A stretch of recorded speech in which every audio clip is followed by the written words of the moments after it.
Welcome to the deep dive. Today, we are tackling something that sounds simple, almost trivial, right? That question, what did you do this weekend? hmm But it's deceptively complex. It's like the social handshake that kicks off the working week. It really is.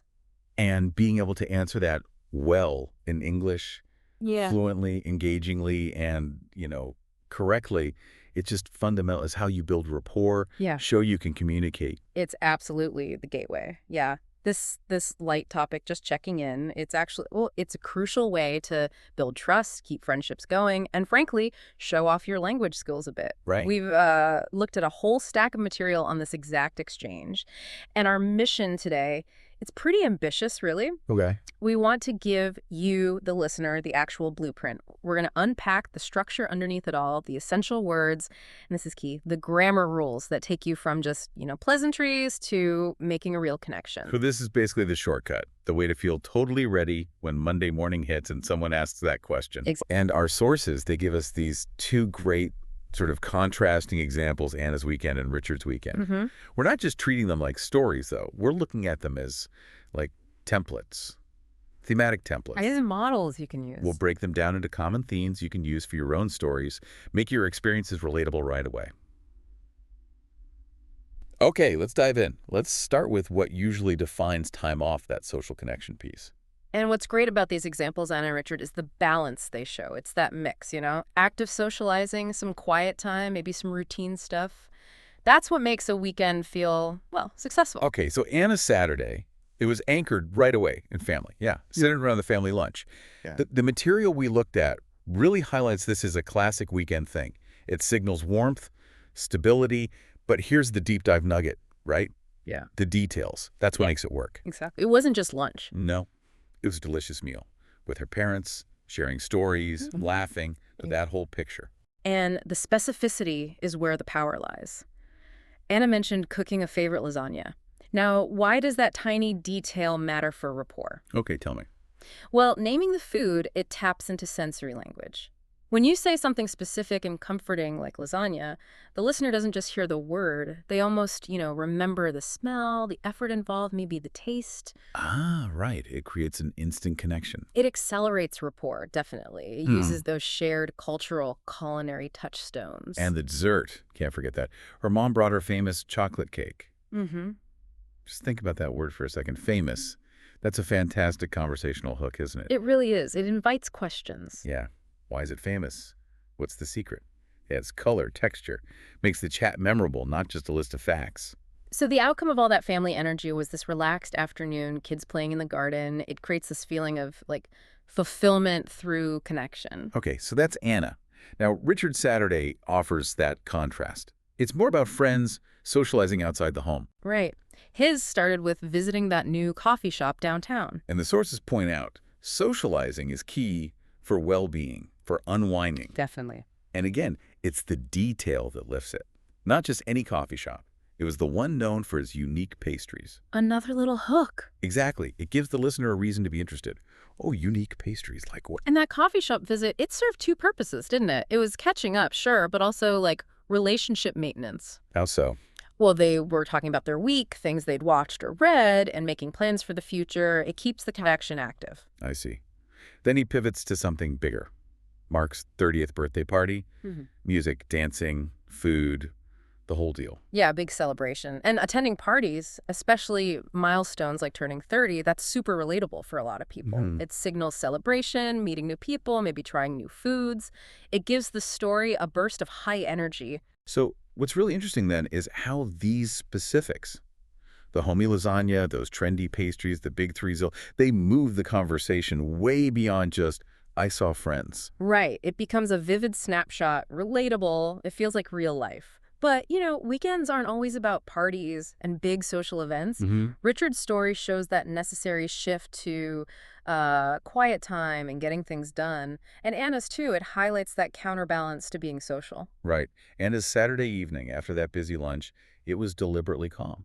She talks about quality time with the kids, making popcorn, watching a movie, cuddling on the sofa. Yeah, intentional downtime. That's a great phrase for it. It is, isn't it? And being able to talk about that fluently is so important. We live in this culture, right, where there's pressure to always have some exciting, Instagram-worthy story about your weekend. Totally. Anna's story shows that sometimes describing those simple moments, the movie, the popcorn ritual, those are actually best for connection, for bonding, because there aren't any distractions. It communicates rest, which is a huge part of the point of a weekend. Exactly. It shows you're recharging. Then Sunday, Anna talks about going to church. The sources frame this as a weekly routine community, reflection, gratitude. She even says, to thank God for life, for my family, for everything good. And that highlights how these spiritual or just, regular routine activities give structure and peace. It doesn't have to be church. It could be meditation, a regular Sunday hike, whatever. Right. These routines give a sense of purpose, help you sort of mentally prepare for the week ahead. It's a really common thing for Sundays, and being able to talk about that routine is important. Okay, now Richard's Sunday. That was more about practical stuff, solitude, preparation, starting with those dreaded chores, as the source called them. Cleaning, laundry. Yeah, and that authenticity is key. Acknowledging the chores, the necessary stuff around the house. It's relatable. It makes the relaxing part feel earned. Good point. It's just part of keeping life ticking over. Okay. And it sets up the reward. After the chores, he gets to relax, read a book in a quiet spot in the backyard. That contrast is nice. The work, then the peaceful reading. It gives his weekend story a satisfying shape. A balanced arc. Yeah. So these two stories together really show that a good weekend conversation needs to reflect that balance. Yeah. The chores, the socializing, and that crucial quiet time for rest. Okay, so if we take Anna and Richard's specific weekends and zoom out a bit, the source material actually gives us a much bigger menu of activities and vocabulary. Right, so listeners aren't just stuck with lasagna and coffee shops if that wasn't their weekend. Exactly. It ensures you can talk fluently about whatever you actually did. Hashtag 2.1 common weekend activities beyond the narratives. We can see some clear categories, right? First, there's the everyday domestic and leisure stuff. Simple things. Going shopping, groceries, clothes, maybe just browsing. Yeah, or more involved things like gardening that's mentioned as being relaxing, therapeutic, time outdoors, but still productive at home. And then there's that really important category of just deliberately resting at home, watching TV, listening to music, reading like Richard did. And the insight there is pretty crucial, isn't it? Yeah. Not every weekend has to be jam-packed. Absolutely not. Being able to talk about choosing to do nothing, explaining you needed to recharge, that can actually be a really interesting story. It shows self-awareness. Totally agree. Then you've got health and fitness. This is a huge area for weekend chat. For sure. Playing sports, watching sports, maybe kicking a ball around with the kids, or catching the big game on TV. And then structured exercise. Hitting the gym, going for a run, maybe a yoga class. And these are great topics because they often reflect personal goals or discipline. Tells the listener a bit about your values.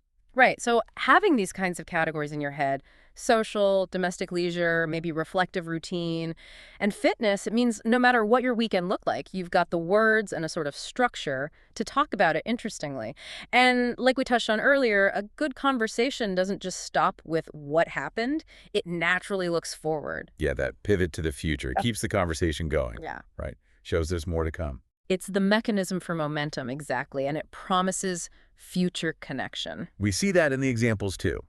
Richard's already thinking ahead. He wants to visit a museum he hasn't seen, try a new recipe. Using the future to show his interests, his curiosity. And Anna's plans. They keep that balance she had. Taking the kids to a local festival on Saturday, active family fun. Right. And then Sunday's planned as relaxed, catching up on reading quiet prep time again. Notice the symmetry with her past weekend. Yeah, it mirrors the structure. It's consistent. And linguistically, this transition is powerful. Even though we're talking content, making that shift forces you to use future forms. I'm going to, I will, I plan to. Adds variety, depth, makes it sound more fluent. And it gives the listener that little breadcrumb, doesn't it? A reason to maybe check in next week. Hey, did you end up trying that recipe? Or how was the festival? Exactly. It builds continuity. Okay, so this is where we shift from the activities to the how, the framework. The architecture, yeah. If the activities are the ingredients, the phrases and grammar, that's the structure that makes the conversation actually work smoothly, correctly, and, fluently. This is where the precision really matters. Hashtag 3.1 key questions for initiating conversation. Right, and starting the conversation itself is often something people don't think much about. But the sources give us 3 common ways to ask, which means you don't have to sound like a robot saying the same thing every Monday. Good point. Variety is key. Okay, so number one, the most common, most open-ended, how was your weekend? Simple, direct, friendly. Lets the other person decide how much detail to give. Then number two, a bit more specific, asking about action. What did you do this past weekend? Right, that prompts more of a list, makes you think chronologically, perhaps. And third, maybe framing it a bit more positively. Did you do anything fun? Yeah, that kind of sets an expectation for a positive story, even if the weekend was just relaxing. It encourages maybe one fun anecdote. So knowing these three gives you flexibility right at the start. Hashtag, hashtag, tag 3.2, key phrases for answering. Okay, then answering. The first response should be quick. Set the tone. Start with an adjective. Like, My weekend was great, or, oh, it was pretty busy, or actually it was really relaxing. Just signals the overall vibe immediately. got it. Then you move into the details. The sources show the most effective way is often chronological. Break it down by day. Exactly, like Anna and Richard did. On Saturday, Sunday, I spent time. It's just easier for the listener to follow that way, right? Right. A simple roadmap reduces the mental effort for them. Okay, this is the big one, the foundation. And it's non-negotiable, really. Why is so critical? Because you're talking about things that started and finished at a specific time in the past. If you don't get the simple past tense right, the listener completely loses track of when things happen. Right, that temporal confusion. If you say, I go to the museum, using the present tense. Your listener thinks you mean it's a habit, something you do regularly. But if you meant last Saturday, you have to say, I went. It totally changes the meaning. Absolutely, and this takes practice, especially with those irregular verbs. We saw some in the examples. Had lunch, spent time, went out, thank God. But there are loads more that are super common for weekend chat, right? Oh, yeah. Think about chores or shopping. Buy becomes bought, bring becomes brought, think becomes thought. Or relaxing and social stuff. Sleep becomes slept, see becomes saw, catch, like catching a movie or a ball, Yeah. becomes caught. These are high-frequency verbs. Nailing these down is one of the fastest ways to sound more fluent. So the error to avoid is huge. If Richard says, I read a book, that's fine, simple past, even though it's spelled the same. Right. But if he says, I run in the park, when he means last weekend, The listener hears a general statement, not a past event. They have to mentally stop and correct the timeline, and that just breaks the flow, breaks the rapport. okay, quick question though. Is it always simple past? Or are there times when, say, past continuous is better? Ah, that's a great point. Excellent distinction. Simple past, I read a book, describes the finished action. Right. Done. Past continuous, I was reading a book one my neighbor called, describes something that was in progress. Okay. And for conversational flair, we often use past continuous to set the scene or talk about duration. Anna could say, we were watching a movie Saturday night, to emphasize it was a relaxed, ongoing thing. Instead of just, we watched a movie. Exactly. Using past continuous adds that bit of depth, makes the English sound more natural, more dynamic, definitely more fluent. Hashtag 3.4. Adding detail for fluency and natural sounding English. So the difference between just getting the message across and really sounding fluent, it comes down to the descriptions, doesn't it? If grammar is the skeleton, the descriptive words are the paint, the color. Precisely. Good analogy. Compare. I ate lunch. Fine. Functional. Now compare Anna's version. I had a delicious family lunch with my parents. Those extra words, delicious, family, parents, they add context, warmth, emotion. It's like you picture it, understand the feeling of it. Was it rushed, joyful? Exactly. So the advice is use those extra adjectives, adverbs, specific nouns, paint that clearer picture. And those descriptive words affect the rhythm too, right? If you say, I diligently cleaned the house, that adverb diligently tells a story. It wasn't just ticking a box, you were serious about it. Right. It elevates it from just a task list to maybe a reflection of how you approach things, adds personality. Okay, let's bring it all together. The actionable takeaways.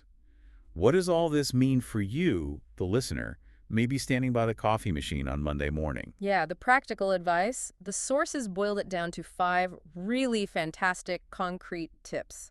A pathway to doing this well. First one is about editing yourself, basically. You have 48 hours. You don't need to recount every single minute. No, definitely not. The danger is you just start rambling, listing things off, and the listener's eyes glaze over. Right. So instead, pick the 2 or 3 main things that really define the weekend for you. If you spent 4 hours reading Saturday and 3 hours gardening Sunday, maybe those are your highlights. Rather than starting with, oh, my weekend was so busy, let me tell you everything. That's exhausting. Keep it concise, hit the emotional high points, or the most interesting specifics, the lasagna, the unique pastries. It respects the listener's time, shows you're in control of your story. Being able to sum it up in a few punchy sentences, that shows real fluency. We talked about this with grammar, but it's worth stressing as a strategy. Push yourself beyond just, it was good or bad. Use words that actually convey the feeling, the experience. Think about adjectives for those categories we mentioned. Was the social time lively? Or maybe hectic? Was the quiet time peaceful? Invigorating? Was the activity challenging? Rewarding. Exactly. These words give the emotional context right away. A busy weekend doing chores and seeing friends feels very different from a relaxing weekend reading, and the adjectives are the shortcut to conveying that difference. Okay, tip 3 loops back to section 3, because the simple past really is often the biggest hurdle. The advice is super practical. If you're unsure about an irregular past tense verb, stop, look it up. Just do it. Consistency in tense is absolutely the bedrock of clear communication. It's like a mini homework assignment you can give yourself. Take 5 minutes, make a list of the verbs you use all the time. Yeah, your personal high-frequency verbs. Right. If you often go shopping, eat out, write emails, list the past tense. Went, ate, wrote. And drill those until they're automatic. Because if your listener is constantly trying to figure out if you mean last week or next week, the connection is just broken. Clarity goes out the window. Right. This tip moves beyond just the words you say and into social skills, social intelligence. The sources really hammer this home for building rapport. It's non-negotiable. When someone asks about your weekend, you have to be ready to ask them back. It's basic social validation, isn't it? If you just unload your story and then stand there. Yeah, you look totally self-absorbed or just uninterested. And that kills the connection no matter how perfect your grammar was. Reciprocity is mandatory. Think about the difference. Bad. My weekend was great. Had lunch with my family. Silence. Awkward. Good. My weekend was great, thanks. Had a delicious family lunch. What about you? Do anything exciting? That simple turn shows you're engaged. You're not just practicing English vocab. You're showing actual curiosity about their life. That's how you build a real connection. And use follow-up questions too, right? Show you are actually listening. Definitely. If they say, my weekend was busy, don't just nod. Ask, oh, really? What kept you so busy? Or, wow, did you get any downtime at all? That's how you turn it from just swapping information into a real back-and-forth conversation. And the last tip, maybe the most important one, the main goal is just to communicate. Right. Perfection is the enemy here. Absolutely. Even native speakers stumble, use the wrong word, forget an irregular verb sometimes. It happens. The aim is confidence in communicating, not flawless linguistic performance. If you manage to share the story of your trip to the park, you succeeded, even if you accidentally said drinked instead of drink. Honestly, confidence often comes across as more fluent than someone who stays silent because they're afraid of making a tiny error. The point is sharing the experience, making that connection. Even a quiet weekend, just staying home, watching movies, that's still good conversation fodder. You just need to use those descriptive words to talk about the feeling of peace. Or maybe a great film you discovered. Hashtag tag outro gentle. Okay, so that was a pretty deep dive today. We covered the key ingredients for talking about your weekend. We looked at those activity categories, the family lasagna, the birthday parties, the quiet reading in the garden, all those examples. We broke down the linguistic framework, those 3 ways to ask the question, the absolute necessity of the simple past, but also the nuance of past continuous. And crucially, those 5 practical tips for you, the listener. Keep it simple, be descriptive, practice that past tense, listen, and ask back. And don't sweat the small mistakes. Exactly. Remember, when you have this seemingly simple chat, you're doing so much more than just practicing verbs. You're opening a door? Yeah. A doorway into someone else's life, their values, their routines. That's the real foundation of human connection. The more detail you share, the more questions you ask, the stronger that connection gets. Okay, so here's a final thought for you to chew on. Ready for your next Monday morning chat? Thinking about that crucial, simple past tense and all those common irregular verbs for weekend stuff, reading, exercising, guarding, eating, seeing. Which activities that you did last weekend force you to use an irregular past tense form you might need to double check? And, maybe more interestingly, how many of those irregulars did you probably use correctly without even thinking about it? Good question to reflect on. Keep practicing. Keep connecting. And we'll see you on the next Deep Dive.